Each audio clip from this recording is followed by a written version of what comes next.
पॉइनियर्स फिर से एक न्यू वीडियो लेकर आपके सामने हाजिर हूं। जैसा कि आप थंबनेल के टाइटल में देख रहे हो, dark world economy, pi network is last hope. जी हां दोस्तों, बिल्कुल आपने सही सुना। दोस्तों, आज की इस वीडियो में आप लोगों को डार्क वर्ल्ड इकोनॉमी में जो एक बहुत बड़ा मेजर दिग्गज है उसके बारे में आज की इस वीडियो में दोस्तों मैं बताने वाला हूं। तो वीडियो को एकदम लास्ट तक आप लोग देखना और सुनने की, समझने की कोशिश करना मेरी हर एक बात को। दोस्तों, एक ऐसी मिस्टीरियस कंपनी जिसको बताया जाता है कि आज के हर मेजर कंपनी में उसका सबसे बड़ा शेयर होल्ड है। मीडिया को ये कंट्रोल करते हैं, बड़े कंपनीज को यही कंट्रोल करते हैं। और इसका ऑनर कौन है, एक बहुत बड़ा सवाल है कि इसका ऑनर कौन है। आज तक किसी को नहीं पता, किसी को नहीं पता दोस्तों। बताया जाता है कि इसको सीक्रेट इल्यूमिनाटी के एलिट मेंबर चलाते हैं, ऐसा बताया जाता है दोस्तों। और बताया जाता है कि इसका नेटवर्थ 13 ट्रिलियन डॉलर है। 13 ट्रिलियन डॉलर है दोस्तों, अमेरिकन डॉलर की बात हो रही है। तो ऐसी कौन सी एक कंपनी है, कौन सी कंपनी है? तो दोस्तों, जिसको हम ब्लैक रॉक कहते हैं, ब्लैक रॉक कहा जाता है, ये है वो कंपनी। अब जिसके बारे में, कंपनी का नाम तो आपने सुन लिया, लेकिन दोस्तों इसके बारे में ज्यादा डिटेल्स बाहर नहीं आते हैं। और क्या है ये भी ज्यादा पता नहीं चल पाता। इसके बारे में कुछ ऐसे शॉकिंग डिटेल्स जिसको आप भी सुनकर चौंक जाओगे आज के इस वीडियो में। तो अब हम जानते हैं the mysterious black rock company के बारे में कि आखिर ये कंपनी का है क्या हिसाब क्या है इस कंपनी का। तो बताया जाता है कि ये कंपनी इतनी बड़ी है और इतना पैसा इसके पास है कि ये कंट्रोल करता है एसेट्स जो यूएसए, मतलब अमेरिका का हाफ जीडीपी के बराबर है। और सबसे वियर्ड बात यह है कि इसके बारे में मीडिया में कहीं पर भी नहीं आता है। क्यों ऐसा? क्योंकि मीडिया भी दोस्तों सबसे ज्यादा यही कंट्रोल करते हैं, इन्हीं के अंदर है, ऐसा बताया जाता है कि ब्लैक रॉक ये एक बैंक नहीं है, पर्सनल बैंक नहीं है दोस्तों, ना ही एक कंपनी का बैंक है, बल्कि ये एसेट मैनेजर है। एसेट मैनेजर बताया जाता है ब्लैक रॉक को। मतलब कि कई सारे इन्वेस्टर इसमें अपना पैसा डालते हैं और वो डिसाइड करते हैं कि कौन सी कंपनी में इनका पैसा जाना चाहिए। अब यहां पर सबसे वियर्ड बात आती है कि मेजर जो इसमें इन्वेस्टर है वो कौन है, किसी को नहीं पता, आज तक किसी को नहीं पता दोस्तों। देखते हैं कुछ इनके बारे में फैक्ट। आप लोग कंटिन्यू वीडियो के साथ बने रहो। सबसे पहले देखते हैं कि हर कंपनी का उसका वैल्यूएशन देखा जाता है कि कितनी बड़ी ये कंपनी है। आप सोचते होंगे कि एलोन मस्क की कंपनी है स्पेस एक्स, एप्पल है जो कंपनी जो मोबाइल फोन और दूसरे गैजेट बनाती है, अरामको एक कंपनी है जो सऊदी ऑयल की कंपनी है, ये शायद होंगे क्योंकि अरामको भी दोस्तों कई बिलियंस में खेलता है। पर यहां पर ब्लैक रॉक कितना पैसा कंट्रोल करता है, कितना एसेट्स कंट्रोल करता है, यह सुनकर आप चौंक जाएंगे।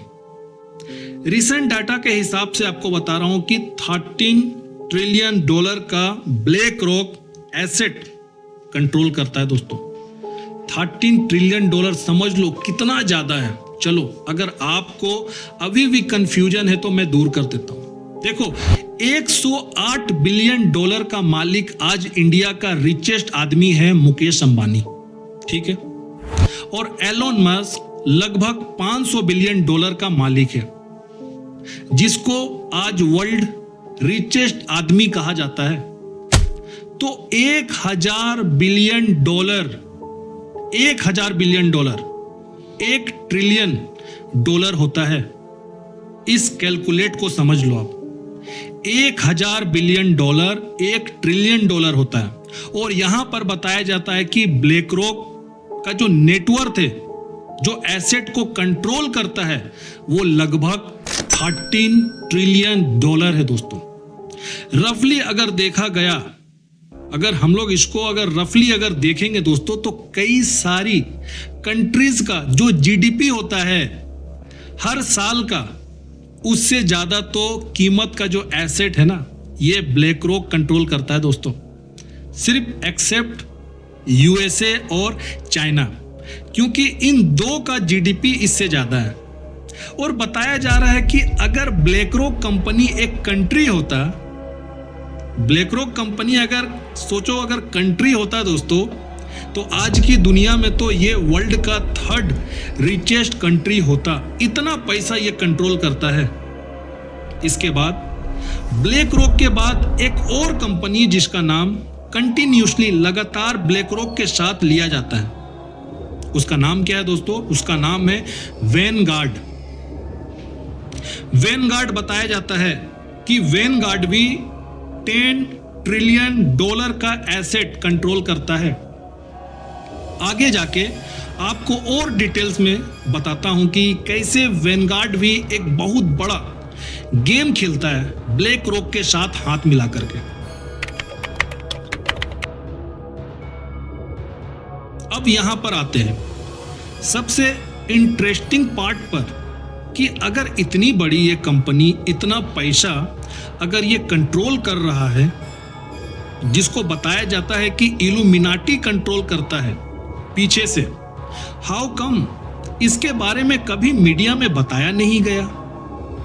यहीं पर सबसे इंटरेस्टिंग बात आती है कि ब्लैक रॉक कंपनी आज के वर्ल्ड के जितना मेजर कंपनीज है, मीडिया के, खास करके मीडिया के, उन सबको यही कंट्रोल करता है। और उसका ये रीजन है कि इन मीडिया के कंपनीज में सबसे बड़ा जो इन्वेस्टमेंट या शेयर होल्डर अगर आप कहेंगे, तो यहां पर ब्लैक रॉक है दोस्तों। मतलब कि यहां पर मीडिया कंपनीज में जो मेजॉरिटी का ऑनर है वो ब्लैक रॉक ही है। तो इसलिए ब्लैक रॉक बताया जाता है कि वो कंट्रोल करता है कि मीडिया में क्या पब्लिश होना है और क्या पब्लिश नहीं होना है। क्योंकि जो मेजॉरिटी एक शेयर होल्डर होता है कोई भी कंपनी का, या अगर एक अच्छा खासा हिस्सेदार भी वो रहा, तो वो भी अपना ओपिनियन वोकल रख सकता है। और यहां पर बताया जाता है कि ब्लैक रॉक पूरी तरह आर्म ट्विस्ट करता है, क्योंकि वो मेजॉरिटी शेयर होल्डर है इन कंपनीज में। बताया जाता है कि ब्लैक रॉक और वैनगार्ड बहुत ज्यादा शेयर रखते हैं, बहुत ज्यादा ओनरशिप रखते हैं कई सारे मीडिया ग्रुप के, जैसे कि आपको कुछ नाम बता रहा हूं। ग्राहम मीडिया जो ऑन करते हैं, लगभग CNN, CBS, Fox News, Disney, broadcast group और कई सारे ऐसे कंपनीज। और अगर आप देखेंगे इन कंपनीज के नीचे और कई सारे छोटे कंपनीज होते हैं जो आपके अपने कंट्रीज में मेजॉरिटी जो मीडिया आउटलेट होते हैं वो इन्हीं कंपनीज के नीचे आते हैं। तो एक तरह से आप कह सकते हैं कि सबसे टॉप पर ब्लैक रॉक इनको ऑन करता है। मेजॉरिटी शेयर होल्डर से इन कंपनीज में। तो इस हिसाब से दोस्तों ये बताया जाता है कि ब्लैक रॉक की अपनी मर्जी है कि वो मीडिया में आना चाहे या नहीं आना चाहे। वो यूजुअली इसी तरह से अपने आप को मीडिया से दूर रखता है ताकि लोगों के नजरों में ज्यादा नहीं आए। ये देखो, ये सब कुछ हो रहा है डार्क वर्ल्ड इकोनॉमी के अंदर में।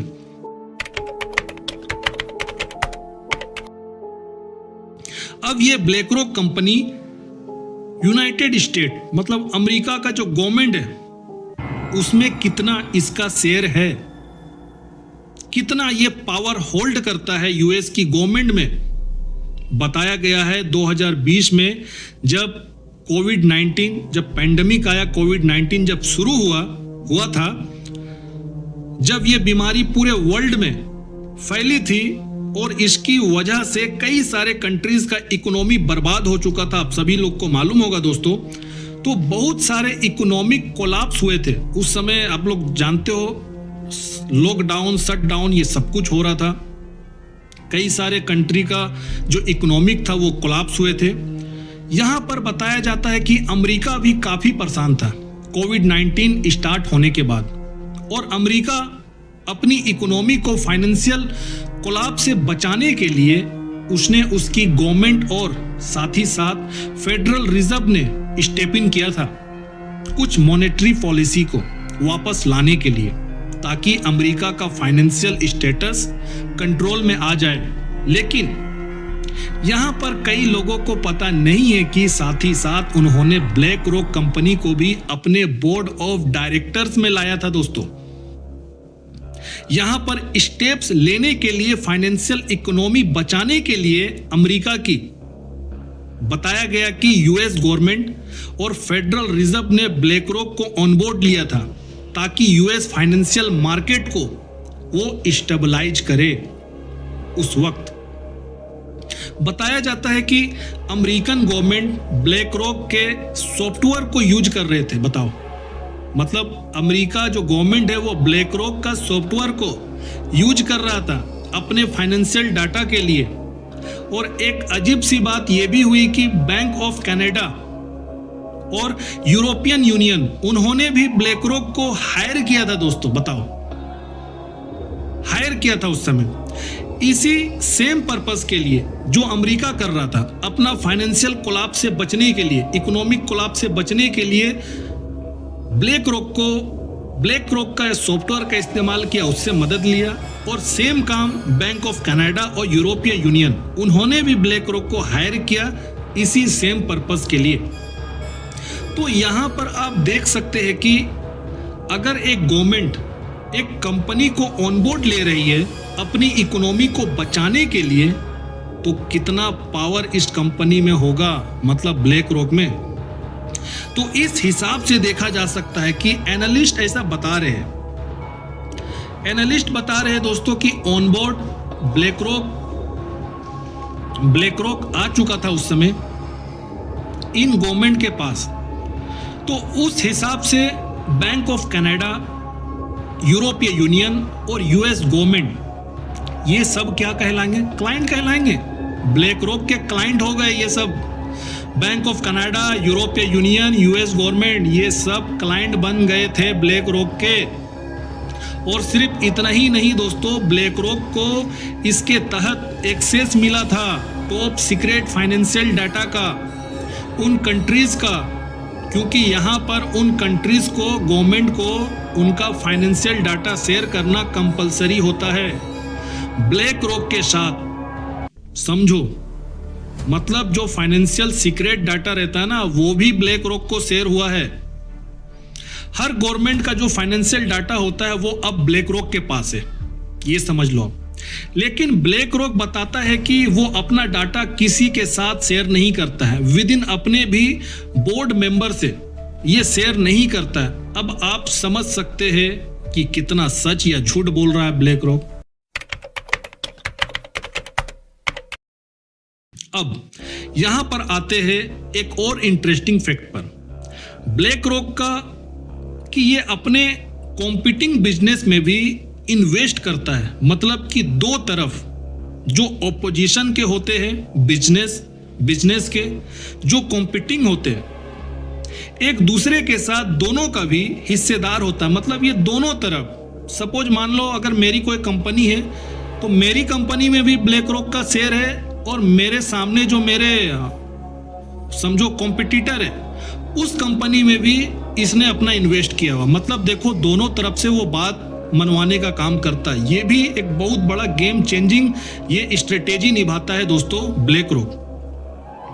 तो ब्लैक रॉक, अब इसका क्या रीजन होगा देखा गया तो एक बहुत ही स्मार्ट मूव इसे बताया जाता है कि ब्लैक रॉक और वैनगार्ड भी दोस्तों ये ऑन करता है, ये दोनों मिलकर। तो ब्लैक रॉक और वैनगार्ड ये ऑन करता है लगभग 33% शेयर कोका कोला की कंपनी पे। कोका कोला जो हम लोग नॉर्मल डेली ड्रिंक पीते आज के समय में, भारत के हर किसी भी किराने की दुकान में आप देखना रेफ्रिजरेटर फ्रिज में रखा हुआ रहता है कोका कोला ड्रिंक। ये बहुत बड़ी कंपनी है दोस्तों। तो 33% का जो शेयर है कोका कोला की कंपनी पे, और साथ ही साथ कोका कोला का जो सबसे जो बड़ा ब्रांड जो ऑपोजिशन में जो कॉम्पीट करता है वो है दोस्तों पेप्सी।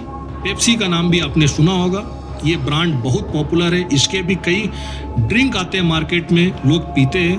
तो पेप्सी, और बताया जाता है कि ब्लैक रॉक और वैनगार्ड, पेप्सी कंपनी में भी दोस्तों 33% के ऊपर ये लोग शेयर होल्ड करते हैं। मतलब देखो कोका कोला में भी 33% है, उसका कॉम्पिटिटर पेप्सी है, उसमें भी देखो 33%। जो बिजनेस है दोनों में भी इक्वल की पार्टनरशिप ब्लैक रॉक ने रखा है। सिर्फ इतना ही नहीं, आगे सुनिए। बताया जाता है कि airlines, oil companies, refineries, steel plants, mining companies, e commerce sites, credit card companies, insurance companies, tobacco companies, automobile giants, weapon manufacturers, renewable energy company, इन सब में भी जो इनके कॉम्पिटिंग कंपनीज होते हैं उसमें हिस्सेदार बराबरी के होते हैं। ब्लैक रॉक रखता है अपना हिस्सेदारी बराबरी का। अब एनालिस्ट कहते हैं कि इसमें एक स्मार्ट मूव है ब्लैक रॉक का।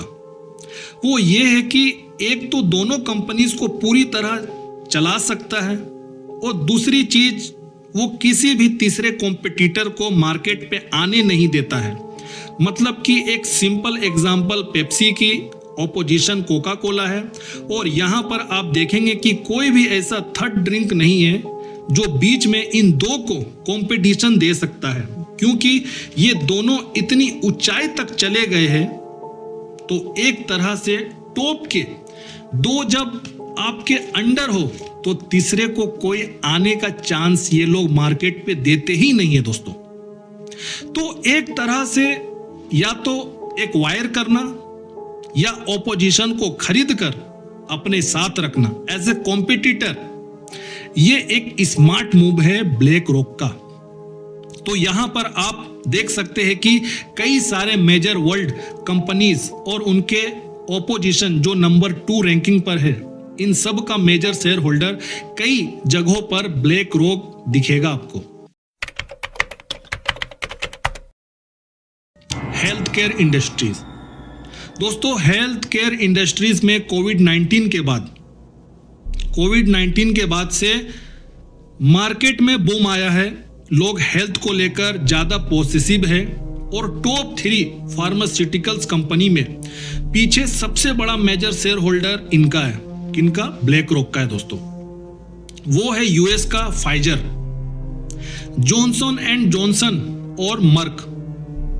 तो यहां पर आप देख सकते हैं कि प्रोडक्शन, उसका वैल्यूएशन या जो मेडिकल का जो पैसा होता है, अगर महंगा हो या सस्ता, इसमें मेजर ओपिनियन देने वाला कौन होता है? ब्लैक रॉक होता है दोस्तों। अब यहां पर देखते हैं कि हाउ कम यूएस के टैक्स अथॉरिटी के लोग ब्लैक रॉक कंपनी को देखते नहीं है, उसके बारे में ज्यादा इन्वेस्टिगेट क्यों नहीं करते हैं। बताया जाता है कि यूएस लॉ रिक्वायर करता है उसकी ट्रेजरी को उन बैंक्स की तरफ अटेंशन पे करने के लिए जिसमें $50 बिलियन से ज्यादा एसेट है। किनका? बैंकों का, यूएस का बैंकों का। लेकिन यहां पर ब्लैक रॉक लगभग $13 ट्रिलियन के एसेट को मैनेज करता है। फिर हाउ कम यूएस लॉ कभी उसके तरफ नजर उन्होंने नहीं डाला? यहां पर देख सकते हैं कि एक लॉ में एक क्लोज है जहां पर बैंक्स के ऊपर नजर रखने का रूल बनाया गया है, और यहां पर ब्लैक रॉक अपने आप को बैंक नहीं बल्कि एक एसेट मैनेजर कहता है। मतलब कि एक ऐसा बैंक जिसमें वो दूसरों का पैसा डालकर उसको मैनेज करता है। इस लॉ के तहत वो अपने आप को दूर रखता है। यूएस गवर्नमेंट की आंख से देखा जा सकता है कि यूएस गवर्नमेंट ने खुद उसको ऑन बोर्ड लिया और उनको भी पता है कि ये एक लॉ के तहत इसके ऊपर अंदर स्क्रूटिनी जिसको बोलते हैं दोस्तों, या मतलब अंदर जो इन्वेस्टिगेटिंग होना चाहिए ब्लैक रॉक के पीछे, वो यूएस का लॉबी वो नहीं करता है ऐसा। क्योंकि जब गवर्नमेंट लेवल स्तर पे ब्लैक रॉक का इन्वॉल्वमेंट है तो कोई इसके ऊपर इन्वेस्टिगेशन कैसे करेगा। समझ लो आप ब्लैक रॉक कितना पावरफुल है। अब देखते हैं कि ब्लैक रॉक यूएस के बाहर भी उसने कितना पावर अपना होल्ड करा है दूसरे कंट्रीज में। देखा जा सकता है कि ब्लैक रॉक कई सारे अदर कंट्रीज में भी उसने इन्वेस्टमेंट किया है, और वो भी बहुत ज़्यादा। बताया जाता है कि इसका एक मेथड है, इन्वेस्टमेंट करने का एक मेथड है, जहां पर सबसे पहले ये गवर्नमेंट के टॉप के लोगों से ये दोस्ती करते हैं ताकि इनको कंपटीशन ही ना रहे किसी ऑपोजिशन के जरिए। दूसरा, ये गवर्नमेंट के किसी भी पॉलिसी से बच सकते हैं जब ये टॉप के लोगों को अपने हाथ में रखते हैं, चाहे अब वो ब्राइबरी के थ्रू हो या कोई डील्स के थ्रू हो, इसके बारे में तो पता नहीं है। फिर उसके बाद वो इन्वेस्टमेंट अपना शुरू करता है। कनाडा और मैक्सिको में, ये दो कंट्री के बारे में आपको बता रहा हूँ। कनाडा और मैक्सिको में ब्लैक रॉक ने बहुत बड़े मेजर इन्वेस्टमेंट गवर्नमेंट टाइप के लिए थे, जिसके तहत वो लॉज को भी, जो कानून को भी वहां के जब चाहेंगे यूज कर सकते हैं या खुद अपने हिसाब से भी लॉज बना सकते हैं। बताया गया कि कनाडा का इंफ्रास्ट्रक्चर बैंक को, कैनेडियन गवर्नमेंट को हेल्प किया था ब्लैक रॉक कंपनी ने, और बाद में उसमें बहुत कंट्रोवर्सी शुरू हुई थी दोस्तों, क्योंकि यहाँ पर बेनिफिट्स ब्लैक रॉक को दिया जा रहा था और इसके बारे में डाटा बाहर लीक हो चुका था। यहाँ पर आप देख सकते हो कि पूरा फायदा ये कंपनी उठा रहा है, जहां पर भी कदम रख रहा है। दूसरा, बताया गया कि मैक्सिको में भी ब्लैक रॉक ने कई सारे चीजों को कंट्रोल किया जब उसने शेयर्स खरीदे थे। मैक्सिको के टोल रोड्स में वहां के जेल्स, हॉस्पिटल्स, पावर प्लांट्स और कई सारे पाइपलाइंस में मतलब कि इन्वेस्टमेंट करके ये पूरी तरह अपना पैर वहां पर रख रहे हैं। उस जमीन के हर मामले में सिर्फ इतना ही नहीं दोस्तों, ब्लैक रॉक के बारे में यूरोप में भी यही बताया गया कि उसने यूरोपीय यूनियन में कुछ ऐसे बैंकिंग लॉज क्रिएट किए हैं वहां पर क्लीन एनर्जी प्रमोट करने के लिए। लेकिन एनालिस्ट ने कहा कि वहां के बैंकिंग सेक्टर में भी अपना हाथ रख के वहां के लॉज को ये क्रिएट कर रहे हैं अपने फायदे के हिसाब से। और सिर्फ इतना ही नहीं, इंडिया में भी आपको बता रहा हूं दोस्तों, 21 अक्टूबर 2023 को आप लोग गूगल कर लेना, 21 अक्टूबर 2023 को मुकेश अंबानी जो है इंडिया के रिचेस्ट बिजनेसमैन, उससे पर्सनली मिलने के लिए ब्लैक रॉक का जो सीईओ और जो फाउंडर है लैरी फिंक, वो उड़कर आया था भारत और उसने एक डील की। डील्स के बारे में ज़्यादा डिटेल्स बताया नहीं गया, बस इतना बताया गया कि फाइनेंशियल ट्रेड को आगे बढ़ाने के लिए इन दो की मुलाकात हुई। पता नहीं डील्स में और क्या क्या चीज़ों के बारे में बात की गई, किस चीज़ के बारे में इन दो का डील्स हुआ, एग्रीमेंट हुआ, कुछ पता नहीं इस बारे में।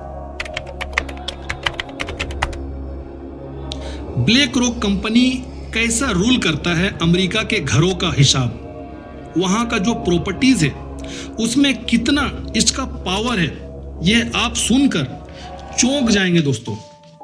देखा जा सकता है कि वर्ल्ड में कई सारी जगहों पर प्रॉपर्टीज के रेट्स बहुत सूट अप होते हैं और अमेरिका में तो काफी तेजी से ये देखा गया है। और यहां पर आप देखते हैं कि कई सारे लोग उस कंट्री की महंगाई के ऊपर ब्लेम करते हैं। प्रॉपर्टी राइज का ट्रेड जो है इसको भी वो ब्लेम करते हैं गवर्नमेंट को ब्लेम करते हैं, लेकिन अमेरिका में देखा जा सकता है कि किसी के भी मुंह पर ब्लैक रॉक का नाम नहीं आता है, बल्कि सबसे बड़ा रीजन बताया जाता है कि ब्लैक रॉक है। ब्लैक रॉक कैसे पीछे अमेरिका के बढ़ते हुए प्रॉपर्टी प्राइस के पीछे है।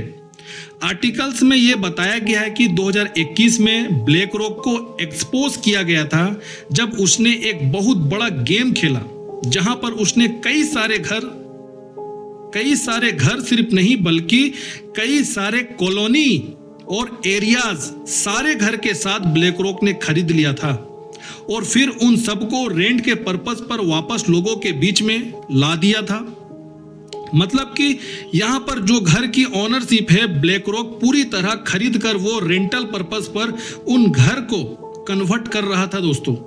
और ये बड़े अपार्टमेंट या कॉम्प्लेक्स नहीं बल्कि सिंगल होम को टारगेट कर रहा था, जो आम आदमी खरीदने की ताकत रखता है। एक सिंगल होम एक आम आदमी चाहता है कि हम खरीद लेंगे कमा करके, लेकिन उसको भी ब्लैक रॉक दोस्तों खरीद कर रख लिया था।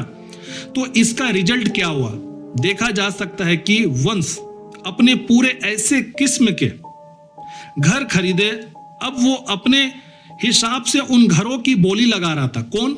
Black rock. मतलब कि डबल भी प्राइस करे और बेचा तो लोग कुछ बोल नहीं सकते, क्योंकि उसका अब ओनर ब्लैक रॉक हो चुका था और रेंटल प्राइस भी उसने बढ़ा दिया था।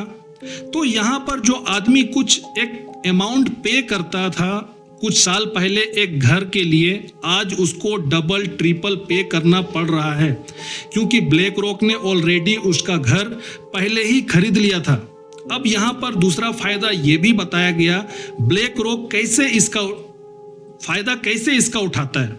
जब घर महंगा हो जाता है तो आम आदमी जब इसको खरीद नहीं सकता है, आज के दौर में भी आपको बता रहा हूं, तो उसको लोन लेना पड़ता है उस घर को खरीदने के लिए। और यहां पर वो बैंक्स के जरिए लोन्स लेते हैं और बैंक भी एंड ऑफ द डे कहीं ना कहीं से ब्लैक रॉक से कनेक्टेड है, तो अपना बिजनेस ये इस तरह से भी बढ़ा रहा है। अब दोस्तों जो फाइनल क्वेश्चन ये है कि अब आते हैं कि फाइनली उस सवाल पर कि आखिर ब्लैक रॉक का ओनर कौन है इसके पीछे। जैसे मैंने आपको पिछले पॉइंट में बताया कि ब्लैक रॉक का एक सीईओ है जिसका नाम लैरी फिंक, जिसने अंबानी से 2023 में मुलाकात की थी। बताया जाता है कि वो सीईओ है, बस वो सीईओ है और वो फाउंडर है इस ब्लैक रॉक कंपनी का। और इसमें कई सारे जो इन्वेस्टर भी है जिसने ब्लैक रॉक को फॉर्म किया है, और उनमें से टॉप 4 है वो आपको बता रहा हूं। एक वेनगार्ड है, सीआरएम है जिसका नाम है Capital Research and Management, BlackRock fund advisor है एंड स्टेट स्ट्रीट है। और अगर आप इन 4 कंपनीज के बारे में दोस्तों रिसर्च करेंगे, जो ब्लैक रॉक में मेन इन्वेस्टर है जिन्होंने पूरी तरह इसको फॉर्म किया, वो भी काफी अननोन है, अनजान है, लोग नहीं जानते। सब एक दूसरे से कनेक्टेड है कहीं ना कहीं से, लेकिन इन सब के पीछे असल और कौन इन्वेस्टर है जो पैसा लगा रहे हैं, जो पूरे डील्स कर रहे हैं, इसके बारे में कोई इंफॉर्मेशन नहीं दी जाती है, क्योंकि ब्लैक रॉक यही बताता है कि उसका जितना भी इंफॉर्मेशन है वो टॉप सीक्रेट रखता है। आर्टिकल में यह बताया गया है कि ब्लैक रॉक 100% उसके इन्वेस्टर्स की तरफ से ओन्ड है, और ये इन्वेस्टर्स कौन है, इनके नाम क्या है, किसी को नहीं पता। लेकिन आप देख सकते हैं कि हर कंपनी मेजर जो इन्वेस्टर है वो ब्लैक रॉक ही होता है। अब इसको कई सारे कॉन्स्पिरेसी थ्योरी ये कहते हैं कि जो एलिट मेंबर है इल्यूमिनाटी के, ये ब्लैक रॉक की कंपनी चला रहे हैं।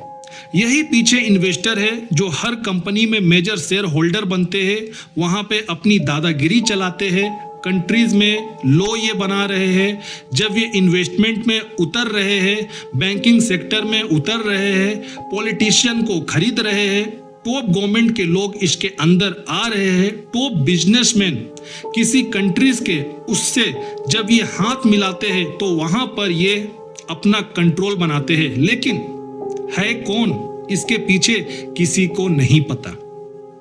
और कॉन्स्पिरेसी थ्योरी यही ब्लेम करते हैं कि इल्यूमिनाटी ही पीछे है इस कंपनी के, जो हर कंट्री में अपना कदम रख रहा है और वहां पर आर्म ट्विस्टिंग करता है।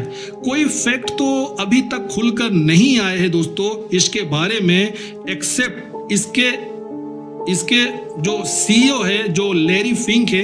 लेकिन ये जो लैरी फिंक है ये तो समझो बस एक वर्किंग सीईओ है, और उसके पीछे कौन से लोग है जो चला रहे हैं ये पूरे ब्लैक रॉक को, पूरा कंपनी को, उनके बारे में कभी भी किसी को आज तक पता नहीं है कि कौन चला रहा है, ठीक है, और किसी के जरिए पता चलने भी नहीं देते दोस्तों। तो आज के इस वीडियो में आप लोगों को मैं डार्क वर्ल्ड इकोनॉमी के बारे में बताया हूं। नेक्स्ट वीडियो जो पार्ट 2 होगा दोस्तों, उसमें आपको बताऊंगा पाई नेटवर्क इज लास्ट होप। आप सभी लोगों का पेशेंस के लिए मैं आप सभी लोगों को धन्यवाद, थैंक यू कहना चाहता हूं कि आप लोग इतने लंबे वीडियो, मेरे रिसर्च वीडियो को आप लोगों ने सुना है धैर्यपूर्वक। नेक्स्ट वीडियो पार्ट 2 आएगा, उसमें पाई नेटवर्क के बारे में बताऊंगा, क्योंकि मेरे रिसर्च काफी लंबा हो गया था, इसलिए इसको मैं 2 भागों में बांटा हूं। दोस्तों इस वीडियो को ज्यादा से ज्यादा लोगों तक शेयर करिए, आप लोग वीडियो को लाइक करिए और चैनल को सब्सक्राइब जरूर करिए। तब तक अपना ध्यान रखिए, नेक्स्ट वीडियो में जरूर मिलता हूं।